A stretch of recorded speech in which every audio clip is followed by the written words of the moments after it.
Assalamualaikum warahmatullahi wabarakatuh to all dear group members of Pure Discussion Group।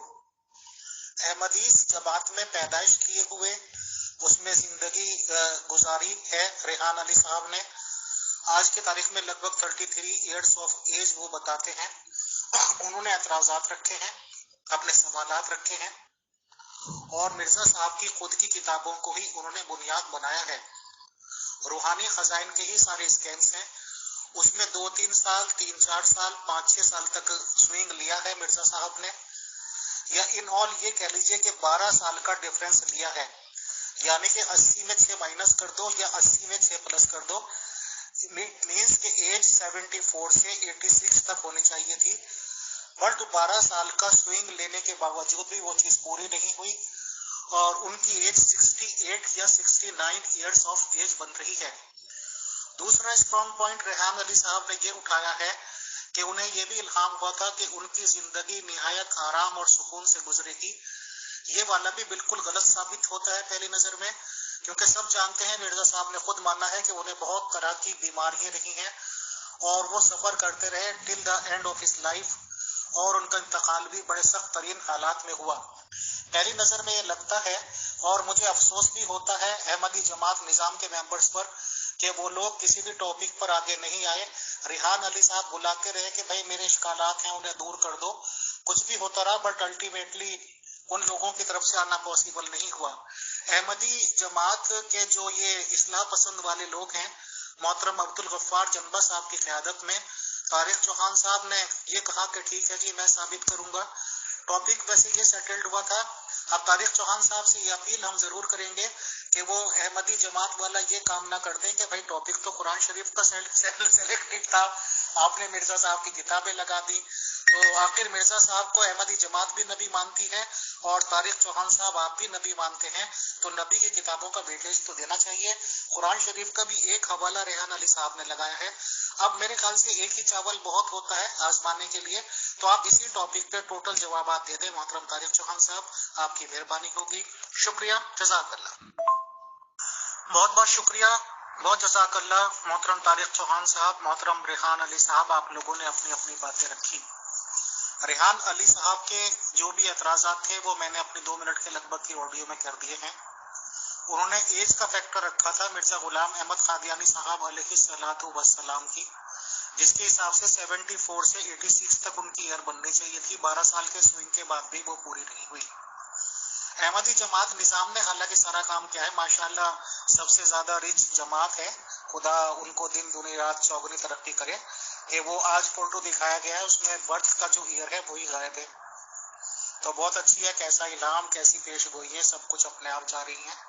मोहतरम तारिक चौहान साहब, जो आपने हुजूर मोहम्मद सल्लल्लाहु अलैहि वसल्लम की मिसालें दे दी, ठीक है आपके नबियों के पास ही जाना पड़ेगा आपको बचाव के लिए कि जी उनके साथ भी ये हुआ, उनके साथ भी ये हुआ, उनके साथ भी ये हुआ। उनके साथ हम कहते हैं 1000 गुना ज्यादा भी हुआ, बट उन्हें इल्हाम भी कभी नहीं हुआ था कि रसूल इस्लाम तुम्हारी जिंदगी बड़े आराम से गुजरेगी। रेहान साहब ने इन बातों पे एतराज नहीं किया था कि भाई उनको ये बीमारियां थी, वो बीमारियां थी, बल्कि ये कहा था कि ये इल्हाम जब हो गया था कि जिंदगी निहायत आराम से गुजरी थी, इस रिगार्डिंग तारिक चौहान साहब ने खामोशी इख्तियार की। बहरहाल हम फिर भी उसने जन रखते हुए अहमदी जमात निजाम के लोगों से भी अपील करेंगे कि वो इसी टॉपिक पर अपना पॉइंट्स आके रख सकते हैं अवेलेबल टाइम पर। तारिक चौहान साहब ने पॉइंट्स रखे, रेहान अली साहब ने पॉइंट्स रखे, समझने के लिए, सोचने के लिए, और माशाल्लाह हमारे ग्रुप से सभी काबिल मेंबर हैं, सोचने और समझने के लिए बहुत हो गया। मैं रेहान अली साहब से भी माजरत चाहूंगा कि मेरे ख्याल से पॉइंट्स अब उन्हें मजीद रखने की जरूरत नहीं, और एक टॉपिक काफी था वो आपने रख दिया है लोगों की समझ में आने के लिए। थैंक्स, जज़ाकल्लाह टू बोथ। इंशाल्लाह किसी और टॉपिक पर सेटल्ड करके फिर बात करेंगे, मिलेंगे। शुक्रिया, जज़ाकल्लाह। अस्सलाम वालेकुम रहमतुल्लाह। आप ऐसा करें अदनान कि आप अपने सवालात जो है ना 3-3, 4-4 करके या 5 करके यहाँ पे लगाते रहा करें, लिख के नंबर 1, 2, 3, 4 करके, तो हो सकता है कोई और उसका जवाब देना चाहे और टू दी पॉइंट जवाब देना चाहे, डायरेक्ट, यानी जो सवाल किया गया है उसी को मेंशन करके उसका जवाब देना चाहे। तो माशाल्लाह बड़े बड़े आलिम फाजिल लोग मौजूद हैं इस ग्रुप में, तो कोई ना कोई आपको ज़रूर मिल जाएगा तो जो इनका जवाब दे, तो इस तरह करके देख ले आप। जी फैसल भाई, ये बेस्ट तरीका होता है कि टू द पॉइंट्स सवाल और जवाब होना है। एक बंदा एक सवाल करे तो जो भी उसका जवाब देना चाहता है या जिसके साथ भी प्रोग्राम रखा गया वो उसका जवाब दे दे। अब अगला जवाब से सेटिस्फाइड होता है नहीं होता, ये अब उस पर डिपेंड करता है, और उसके बाद दूसरा सवाल रख दिया जाए, क्योंकि जो लोग सुन रहे होते हैं बहरहाल वो भी कुछ नताइज अखज़ कर रहे होते हैं। तो जरूरी नहीं होता कि हर सवाल का बहुत सेटिस्फैक्ट्री जवाब मिल जाए, लेकिन बस जो भी मिल जाए ठीक है। अगर नहीं सेटिस्फैक्ट्री मिला तो फिर बंदा किसी और से पूछ लेता है।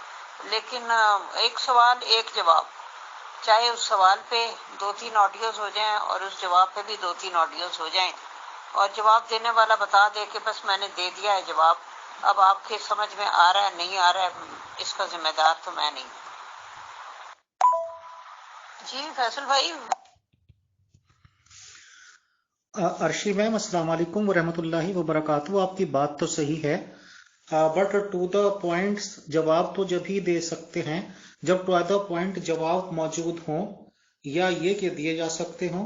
अगर टू द पॉइंट्स जवाब है ही नहीं तो तावीलात ही बेस्ट ऑप्शन होता है, और उसका तरीका बेस्ट यही होता है कि उसको लेंथी कर दिया जाए, और जितना लंबा आप करेंगे उतना ही लोग बोर होना शुरू हो जाएंगे, सुनने से दिलचस्पी हटा देंगे और अपना काम तमाम हो जाएगा। मैम बहुत शुक्रिया, जज़ाकल्लाह।